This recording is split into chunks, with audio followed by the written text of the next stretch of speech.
The property is well manicured. The parking lot has lots of space. It's bright and clean, but the mall is mostly empty. New Horizon, billed as Canada's second largest mall, is a 320,000 square foot building with 500 units for retailers and 26 restaurants, and all of them are sold. But several months after opening and a month before the grand opening, there isn't a lot of business being done.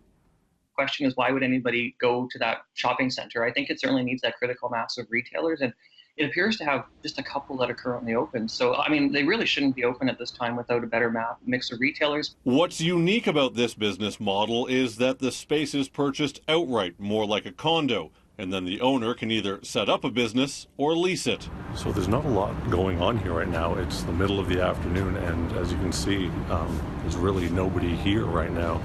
There's not a lot of shops. There's maybe a dozen.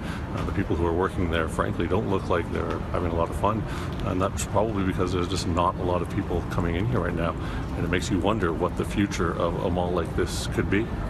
It would have been expensive and inconvenient, but I mean, I would have probably waited to open the place when there were a lot of tenants in there.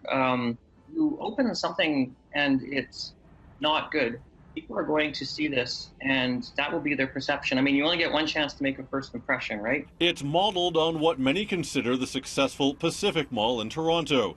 But this is a first for Southern Alberta, and unlike Toronto, the mall is located a good 15-minute drive from the city centre, and Calgary doesn't have the same community to support it.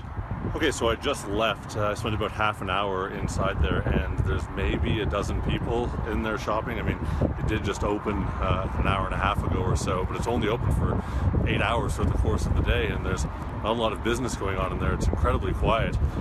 Nobody's talking loud. It really does have an eerie feel to it. New Horizon, it comes in as a competitor, and it's a very unremarkable competitor. So I hope they're able to get their tenant mix in order. Otherwise, I don't know. I don't even know what would happen to it if it didn't succeed. I mean, you demolish it, you turn it into a great community center. I don't know. I think we're going to be in some interesting times. City News reached out to New Horizon Mall to find out how much sold space has been leased and how many businesses will be in place for the grand opening. But as of the time of broadcast, we have not heard back. The grand opening takes place October 27th, so there is still time to turn all of this into this. In Calgary, Jonathan Muma, City News.